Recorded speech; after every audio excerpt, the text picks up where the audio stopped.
Novels for ever میں خوش آمدید۔ آج کے ہمارے ناول کا نام ہے دیوار کے اس پار اور اس کی رائٹر ہیں شازیہ چودھری، اور دیکھتے ہیں کہ یہ کیسا ناول ہوتا ہے اور کہانی کیسے چلتی ہے۔ تو آئیے سٹارٹ کرتے ہیں اس ناول کو۔ یہ کمپلیٹ ناول ہے اور اس کی ایپیسوڈز نہیں ہیں کیونکہ یہ ایک ناولٹ ہے اور چھوٹا سا ہے، تو امید تو ہے کہ آپ لوگوں کو پسند آئے گا۔ شازیہ چودھری کے ویسے تو ناول اچھے ہوتے ہیں، فنی ہوتے ہیں، تو دیکھتے ہیں کہ یہ ناول کیسا ہوتا ہے۔ تو سٹارٹ کرتے ہیں۔ رینو بیٹی اٹھ جاؤ، دفتر نہیں جانا کیا؟ امی کی بوڑھی نقاہت بھری آواز سحر دم خواب خرگوش کے مزے لیتی رانیہ کو بری طرح جھنجھلا گئی تھی۔ اتنی جلدی؟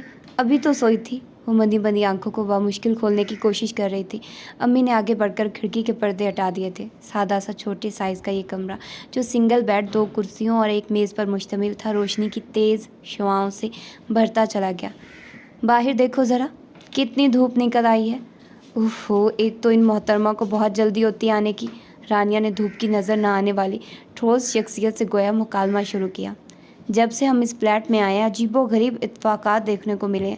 یہاں کی چڑیاں جلدی اٹھ جاتی ہیں، خورشید میاں کو طلوع ہونے کی جلدی ہو جاتی ہے، گھر کا راشن جلدی ختم ہو جاتا ہے، بجلی اور پانی پر اس بلڈنگ سے رخصت ہونے کی عجلت سوار ہوتی ہے۔ ادھر کی تو ہر شے جلدی میں ہے، حتیٰ کہ انسان بھی۔ وہ بڑبڑاتے ہوئے خود کلامی کے انداز میں اٹھ کر چپلیں ڈھونڈنے لگی۔ امی نے ذرا برابر توجہ نہ دی، جانتی تھی صبح جلدی اٹھنے پر اسے خفقان ہو جاتا ہے، روز کا معمول تھا، آج کی بات تھوڑی تھی۔ اسکول جاتے ہوئے بھی اسی بیزاری و ناگواری سے کام لیا کرتی تھی، اور اب جب کہ جاب کرتے ہوئے 2 ہفتے ہو گئے تھے ابھی بھی ہنوز وہی انداز تھے۔ رانیہ یوں بھی نئی جگہ آ کر خوش نہیں تھی۔ مجھے فلیٹوں کی زندگی سے بڑا خوف آتا ہے امی، اتنی تنگ و تاریخ، وحشت زدہ اور ڈراؤنی زندگی، وہ جھرجھری لے کر کہتی۔ فکر نہیں کرو، جہاں ہم جا رہے ہیں وہ بلڈنگ بہت خوبصورت اور جدید ہے، نئی بنی ہے اور اس میں بہت سی سہولتیں ہیں۔ وہ اسے بہلا لیتی۔ مگر ہم اپنا گھر چھوڑ کر فلیٹ میں کیوں جائیں؟ اس کی الجھن بھری نظریں امی کو افسردہ کر دیتی۔ اب یہ ہمارا گھر نہیں رہا ہے بیٹی، ان کے منہ سے بے اختیار سرداہ نکل جاتی۔ رانیہ کے ابو نے ایک باعزت سرکاری ملازمت سے ریٹائر ہونے کے بعد اپنے کسی دوست سے ایک خطیر رقم ادھار لی تھی۔ کاروبار شروع کرنے کا ارادہ تھا، انہوں نے اپنی ساری جمع پونجی اس میں جھونک دی تھی، مگر بدقسمتی سے کاروبار نہ چل سکا اور اپنے روپے کے ساتھ ساتھ دوست کی رقم بھی ڈوب گئی۔ واپس تو بہرحال لوٹانا تھی، 6 ماہ کا وعدہ تھا اور اب 10 ماہ گزر چکے تھے۔ مسلسل تقاضوں نے ابو کو متفکر کر دیا، نوبت دھمکیوں پر آ گئی۔ ابو نے قرض کے اس پہاڑی بوجھ سے نجات پانے کے لیے ہارے ہوئے جواری کی طرح اپنا بنا بنایا ذاتی گھر بیچ دیا۔ دوست کو رقم دینے کے بعد جو تھوڑے بہت پیسے بچے اس سے G10-3 کے علاقے میں بننے والی نئی پلاننگ میں 1 سال ایڈوانس پیمنٹ کے بعد فلیٹ کرائے پر لے لیا، مگر ابو کو نئے گھر میں پڑاؤ راست نہ آ سکا۔ 1 ماہ بعد دنیا سے رخصت ہو گئے۔ اسی وجہ سے رانیہ کو FA کے 2 سال بعد اپنی تعلیم کا سلسلہ دوبارہ جوڑنے کے بجائے جاب کی تلاش پر غور کرنا پڑا تھا۔ باپ کی وفات کے 5 ماہ بعد اسے کمرشل پروڈکشن بنانے اور سپلائی کرنے والی کمپنی میں بطور سیلز ایگزیکٹو جاب مل گئی۔ امی کو مجبوری کے عالم میں اسے نوکری کی اجازت دینا پڑی تھی کہ ان کی صحت اس قابل نہیں تھی کہ گھر بار چلانے کے لیے خود میدان عمل میں آ سکتی۔ تم شام کو کتنے بجے تک آؤ گی؟ امی نے گھی میں تر بتر پراٹھا اس کی پلیٹ میں ڈالتے ہوئے پوچھا۔ کچھ کہہ نہیں سکتی امی، اس نے چائے کا بڑا سا گھونٹ بھر کر ایک لمحے کو سوچا۔ پتہ نہیں آج میری ڈیوٹی کمرشل ایریا میں ہوگی یا ریزیڈینشل ایریا میں۔ پھر ڈیوٹی نپٹا کر ہم سب کو شام 5 بجے لیاقت صاحب کے آفس میں جمع ہو کر رپورٹ دینا ہوتی ہے۔ لیاقت صاحب ہمارے شعبے کے انچارج ہیں۔ مجبوری کا نام شکریہ، ورنہ سچ پوچھو تو مجھے تمہاری جاب کی نوعیت پسند نہیں آئی۔ ایک جگہ ٹک کر سکون سے بیٹھ کر کرنے والا کام ہو تو بات بنے، یہ صبح سے شام تک لوٹ پھر کر چیزیں بیچنا ایک لڑکی کے لیے قطعی مناسب نہیں لگتا۔ امی کے چہرے پر پریشانی کے ساتھ ساتھ بے بسی کے تاثرات تھے۔ چیزیں بیچتے تھوڑی ہیں، انہیں گھر کے افراد اور دفاتر کے منتظمین سے متعارف کرواتے ہیں تاکہ وہ ہماری کمپنی کے معیار اور قیمت کو پیش نظر رکھتے ہوئے مستقل خریدار بننے پر آمادہ ہو سکیں، اس نے ایک طرح سے ماں کو سمجھایا۔ اور اس کام میں یہ فائدہ ہے کہ جتنے زیادہ خریدار ڈھونڈیں گے اسی حساب سے طے پانے والے سودے کا 20% ہمیں ملے گا، گویا اپنی کارکردگی کی بنا پر جتنا چاہے منافع کما سکتے ہیں۔ یہ وہی الفاظ تھے جو کمپنی نے جاب کے سلسلے میں اخبار میں دیے جانے والے اشتہار میں استعمال کیے تھے اور جسے پڑھ کر رانیہ انٹرویو دینے گئی تھی۔ خدا جانے یہ سچ بھی ہے یا محض جھانسا دیا ہے، امی کی تسلی نہیں ہوئی تھی۔ اب کیا کیا جا سکتا ہے امی، اس نے ٹھنڈی سانس لی۔ نہ سر پر باپ ہے، نہ بھائی، اور نہ کوئی عزیز رشتہ دار جو اس سچ جھوٹ کی تحقیق کروائے یا پھر بڑھ کر ہمیں سہارا دے۔ جو کرنا ہے خود ہی کرنا ہے۔ ایک ایف اے پاس لڑکی کو معززانہ قسم کی جاب مل بھی کیسے سکتی ہے؟ ایف اے کے بعد اس کا بی اے میں ایڈمیشن لینے کا ارادہ تھا، مگر انہی دنوں سے ٹائیفائڈ ہو گیا۔ تقریباً 1 ماہ تک بستر سے نہ اتر سکی تھی۔ بعد میں ٹھیک ہوئی تو داخلے کی مدت ختم ہو چکی تھی۔ امی نے تشفیق کرائی کہ اگلے سال لے لینا۔ اگلے سال ابو کاروبار کے سلسلے میں پھنس گئے اور پھر گھر والوں پر ایسی افطار ٹوٹی کہ پڑھائی چھوڑ کر کھانے پینے کا بھی ہوش نہ رہا تھا۔ اسی افراتفری میں اگلا سال بھی ضائع ہو گیا۔ میں سوچ رہی ہوں جاب میں ذرا سیٹ ہو جاؤں، پھر پرائیویٹ بی اے کروں گی۔ تعلیم بغیر ترقی کیا؟ اس نے سوچتی نظروں سے امی کو دیکھا۔ ارے 9 بجنے میں 20 منٹ رہ گئے اور مجھے 2 گاڑیاں بدل کر دفتر پہنچنا ہے۔ جو ہی وال کلاک پر نظر پڑی وہ اسپرنگ کی طرح اچھلی تھی۔ ہو سکے تو واپسی پر جلدی آ جانا، 4تھے فلور والی سریا کے بیٹے کو چوٹ لگی ہے، اس کی عیادت کرائیں گے۔ وہ چادر اوڑھ کر سیاہ ہینڈ بیگ لیتے ہوئے دروازے سے نکلی تو پیچھے سے امی نے ہانک لگائی تھی۔ اچھا، خدا جانے اس کی اچھا امی تک پہنچی تھی یا نہیں۔ وہ دھڑا دھڑ سیڑھیاں طے کرنے میں مشغول تھی۔ یہ بلڈنگ 6 منزلہ تھی اور اس کا فلیٹ 5ویں منزل پر تھا۔ اوفو، کیا تھا جو لفٹ لگوا دیتے؟ ٹانگیں ٹوٹ جاتی ہیں آنے جانے کی مشقت میں۔ وہ جی میں عمارت بنانے والوں کی شان میں قصیدہ گوئی کر رہی تھی۔ سیڑھیوں پر نیند تاریکی تھی، اسی دھن میں خبر نہ ہوئی کب نیچے سے اوپر آنے والی فولادی جسم سے ٹکرا گئی۔ اف، ٹکر اس زور کی تھی کہ اس کی آنکھوں کے آگے ترمرے ناچ گئے۔ وہ بری طرح لڑکھڑائی۔ اس سے پہلے کہ سیڑھیوں سے لڑکتی ہوئی منہ کے بل نیچے گرتی، اس شخص نے اپنا توازن بحال رکھتے ہوئے اسے بازوؤں میں تھام کر قابل افسوس حد تک بھیانک موت سے بچایا۔ کیا آپ اپنے ہوش و حواس اوپر چھوڑ آئی تھی؟ گرفت کی طرح لہجہ بھی سخت اور پتھریلا تھا۔ یا اللہ، انسان ہے یا سنگ و آہن سے بنا مجسمہ؟ وہ چکراتے سر کو تھام کر بامشکل اپنے قدموں پر کھڑی ہوئی تھی۔ مردانہ آفٹر شیو لوشن، سگریٹ کی خوشبو اس کے بہت قریب موجیں مار رہی تھی۔ خود بھی تو ریلوے کے انجن کی طرح چھکا چھک اندھا دھند بڑھتے چلے آ رہے تھے۔ آپ ہی آنکھیں کھلی رکھنے کی زحمت کر لیتے۔ وہ خشک لہجے میں جواب بند گویا ہوئی۔ اسے سنبھلتے دیکھ کر موصوف نے فوراً ہی اپنے بازو ہٹا لیے تھے۔ اس کی جوابی جارحیت پر وہ شعلے کی طرح بھڑک گیا۔ کیا مطلب ہے آپ کا؟ میں جان بوجھ کر آپ سے ٹکرایا تھا؟ یا اللہ، میں کہاں پھنس گئی؟ اس نے ارد گرد نظر دوڑائی۔ کوئی بھی کسی بھی فلور سے اوپر یا نیچے آ سکتا تھا، آ رہا ہوگا یا آنے والا ہوگا۔ صورتحال اتنی حسین ہرگز نہیں تھی کہ وہ یہاں رک کر اپنا تماشا بنواتی۔ خیریت اسی میں تھی کہ چپ چاپ اپنی راہ لیتی۔ سو وہ الجھنے کی بجائے ایک سائڈ سے ہو کر جلدی جلدی بقیہ سیڑھیاں طے کرتے ہوئے نیچے آ گئی۔ کچھ دور چل کر اسے سوزوکو مل گئی۔ پچھلی سیٹوں پر ٹھنس ٹھنسا کر بیٹھنے کے بعد وہ فکر مندی سے کلائی کی گھڑی دیکھنے لگی۔ 9 بجنے میں 10 منٹ رہ گئے تھے۔ سوزوکی کو کراچی کمپنی اسٹاپ تک پہنچنے میں اتنا ہی وقت لگتا۔ وہاں سے مزدہ بس پر بیٹھ کر انڈسٹریل ایریا پہنچنے میں مزید 15 منٹ لگنے تھے۔ آج کے دن کی نحوستیں تو ابھی سے سامنے آ گئی ہیں، اس نے جھلائے ہوئے انداز میں سوچا۔ اسی لمحے سوزوکی کے پیچھے آنے والی ہونڈا CD 70 پر نظر پڑی۔ اس کا دل اچھل کر حرک میں آ گیا۔ کیا یہ شخص میرا پیچھا کر رہا ہے؟ اس نے دھڑکتے دل سے بغور اس کا جائزہ لیا۔ اس کی رنگت گندمی تھی، اونچی کھڑی ناک اس کی ضدی اور اٹل طبیعت کا پتہ دیتی تھی۔ چاکلیٹی لہریے دار گھنے بال ہوا کی اٹخیلیوں سے ہلکے ہلکے اڑ رہے تھے۔ دیکھنے میں وہ ایک تنومند اور مضبوط قد کاٹ کا مرد دکھائی دیتا تھا۔ پریشانی فطری تھی۔ کیا سیڑھیوں پر ہونے والے اس سرسری سی جھڑپ کا اس نے اتنا اثر لیا کہ بدلہ لینے کے لیے کشا پیچھے چلا آیا؟ رانیہ کے ماتھے پر پسینے کے قطرے نمودار ہونے لگے۔ خدا خدا کر کے کراچی کمپنی اسٹاپ آیا تو اس تعاقب سے جان چھوٹی۔ اتفاق سے اسے ایک مزدہ میں سیٹ مل گئی جو جانے کے لیے بالکل تیار کھڑی تھی۔ 7 اپ اسٹاپ پر بس مسافر اتارنے کے لیے رکی تو اس نے یوں ہی گردن موڑ کر شیشے سے باہر جھانکا۔ اسے یکدم جھٹکا لگا۔ اوہ، وہی ہونڈا موٹر سائیکل کچھ دور آگے ٹریفک سگنل پر رکی ہوئی تھی۔ اس شخص کی اس کی سمت پوش تھی، مگر سفید لائنوں والا گرے سویٹر، ڈارک گرے جینز اور چوڑے شانوں نے جیسے خود بخود موٹر سائیکل سوار کی پہچان کرا دی تھی۔ اگلے سوئی اسٹاپ پر اسے اترنا تھا اور اس کے اوزان ابھی سے خطا ہوئے جا رہے تھے۔ سانسیں برابر کرتے ہوئے اس نے بہت احتیاط و آہستگی سے دھیرے دھیرے دائیں سے بائیں طرف نگاہ کی۔ موٹر سائیکل آگے نکل گیا تھا۔ شکر ہے خدایا، اس نے جھرجھری لے کر بڑے آہنی گیٹ کی طرف قدم بڑھا دیے۔ اس عمارت کے 2 دروازے تھے، ایک اگلا دوسرا عقبی، دونوں کے آگے سڑک تھی، اس لیے آمد و رفت میں بہت سہولت ہو جاتی تھی۔ اگلا حصہ کمپنی کے مرکزی دفتر کی حیثیت رکھتا تھا، جہاں سامان کی ترسیل کے لیے کاروباری لوگوں کا آنا جانا رہتا تھا۔ رانیہ کا کام اسی دفتر تک محدود تھا۔ پچھلے حصے میں فیکٹری تھی جہاں سامان بنایا جاتا تھا۔ اس کا انتظامی چارج اسفندیار تھا۔ السلام علیکم،